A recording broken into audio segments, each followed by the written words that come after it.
Bonjour à toutes et à tous, nous sommes le dimanche 24 décembre. Quoi de mieux qu'un récap d'actualité économique mondiale à retenir cette semaine avant de profiter des fêtes de Noël, ce qui vous donnera justement des sujets à aborder entre deux coupes de champagne. Avant tout, notez que ce podcast est soutenu par Quorum l'Épargne. Cette entreprise indépendante a la même vision que celle que nous avons ici, à savoir que chaque épargnant doit comprendre ce qu'il fait de son argent. Et pour ça, il faut lui expliquer dans un langage clair et compréhensible. Pour faire les bons choix en termes d'investissement, il est important d'être bien conseillé et accompagné. Depuis 2011, Quorum l'Épargne vous donne justement les clés pour bien comprendre et pour naviguer dans le monde de l'épargne qui peut sembler complexe de prime abord. Ils ont permis à 120 000 nouveaux épargnants de placer 7 milliards d'euros dans des produits d'épargne accessibles en lien avec l'économie réelle, en recherche de performance et surtout adaptés à leurs projets et à leurs besoins. Je précise que ces placements présentent des risques spécifiques, notamment celui de la perte en capital. Je suis très heureux car nous partageons une mission commune à travers notre quête de déjargonner et vulgariser l'économie, rendre l'épargne accessible à toutes et à tous. D'ailleurs, ce podcast parraine ceux qui décident de rejoindre Quorum l'Épargne.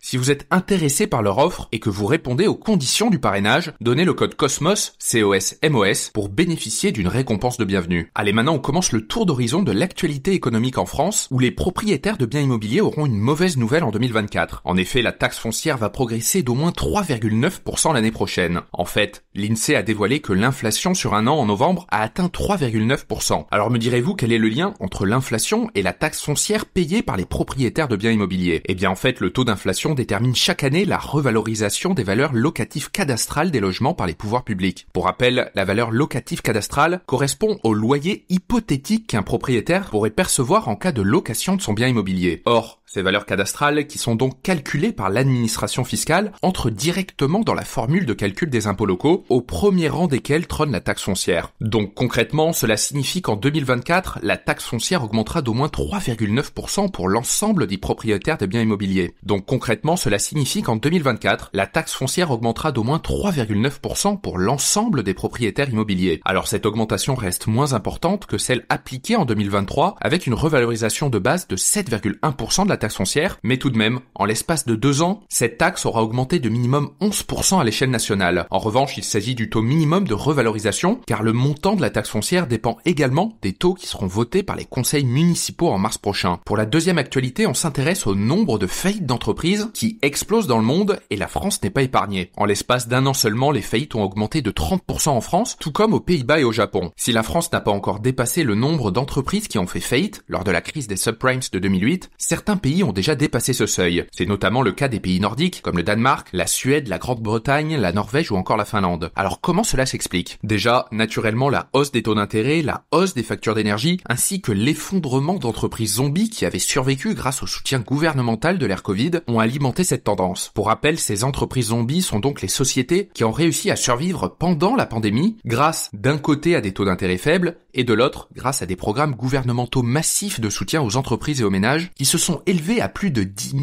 milliards de dollars selon les estimations du Fonds monétaire international. La fin des aides progressives conjuguées à des taux d'intérêt élevés ne font pas bon ménage, et la tendance devrait se poursuivre, car de nombreuses entreprises devront refinancer leurs dettes à des taux plus élevés dans les mois à venir par rapport à ceux qu'ils ont souscrits il y a 2 ans ou plus. L'Allemagne, la plus grande économie de l'Union européenne, a déclaré que les faillites avaient augmenté de 25% entre janvier et septembre par rapport à la même période l'année dernière. La société allemande de services financiers Allianz prévoit que les taux de croissance de l'insolvabilité mondiale atteindront 10% l'année prochaine. La plupart des économistes et le Fonds monétaire international estiment que la baisse des taux d'intérêt dans l'Union européenne devrait être amorcée entre avril et juin de l'année prochaine. En attendant, les acteurs économiques doivent composer avec un taux de dépôt de 4% imposé par la Banque centrale européenne afin de ralentir la surchauffe économique. Selon la BCE, l'inflation globale devrait baisser de 5,4% en 2023 à 2,7% en 2024 et 2,1% en 2025 pour atteindre 1,9% en 2026. Pour la troisième actualité, on part dans la mer Rouge où ont lieu des attaques contre des cargos commerciaux et mettent en péril plus de 20 000 navires qui passent par le canal de Suez et relient chaque année l'Europe aux ports pétroliers du Moyen-Orient et de l'Asie. Alors que se passe-t-il? En fait, depuis le 7 octobre, des militants Houthis, une organisation armée chiite au Yémen qui est soutenue et armée par l'Iran, ciblent ces cargos commerciaux dans la mer Rouge et perturbent au bout du compte gravement le commerce maritime. Ces attaques sont naturellement des réponses à la guerre entre Israël et le Hamas. Les attaques prennent la forme de lancements de missiles et de drones explosifs depuis les territoires contrôlés par les Houthis. Mais la tension monte dans la région depuis une semaine, l'armée américaine ayant annoncé le week-end dernier avoir détruit en une matinée seulement 14 engins explosifs tirés depuis le Yémen. Malgré la présence de navires de guerre occidentaux qui patrouillent pour abattre ces missiles et ces drones, plusieurs navires de guerre commerciaux commerciaux ont été touchés,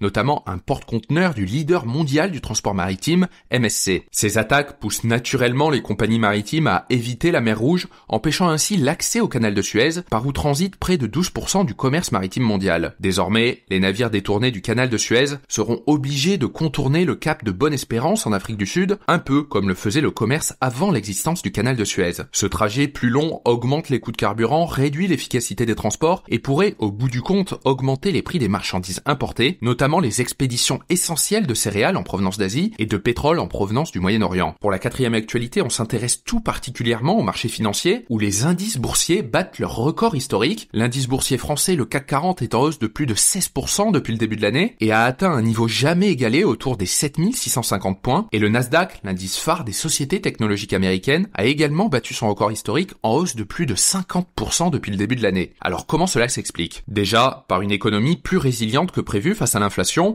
de nombreux pays occidentaux ne sont pas entrés en récession, contrairement aux craintes évoquées l'an passé lors de la hausse des taux inédites qui ont été imposés par les banques centrales pour contenir la surchauffe économique. Désormais, le ralentissement de l'inflation qui s'est établi à 2,4% en novembre dans l'Union européenne, donc proche de la cible des 2% de la BCE, a permis aux banquiers centraux de lever le pied sur la hausse des taux, qui s'établit désormais à un plateau de 4,5% dans l'Union européenne, et cela signifie que la BCE en Europe et la Fed aux États-Unis pourraient être en mesure d'organiser ce qu'on appelle un atterrissage en douceur, ou soft landing en anglais, c'est-à-dire en ralentissant suffisamment l'économie pour refroidir l'inflation grâce à la hausse des taux sans la faire basculer dans une récession. Plus précisément, le FMI estime que la baisse des taux d'intérêt en Europe est prévue pour le deuxième trimestre 2024 et aux États-Unis au troisième trimestre de l'année prochaine. Ce qui est un signal positif pour les marchés financiers puisque cela indique que les sociétés pourront de nouveau emprunter à des taux plus faibles pour financer leur activité économique. Et c'est d'ailleurs ce qu'anticipent les investisseurs et qui se reflète au bout du compte dans la hausse des indices boursiers. Voici ce qu'il fallait retenir dans l'actualité économique cette semaine. Je vous souhaite d'excellentes fêtes de Noël, profitez bien de vos proches et on se retrouve très vite pour un nouveau tour d'horizon.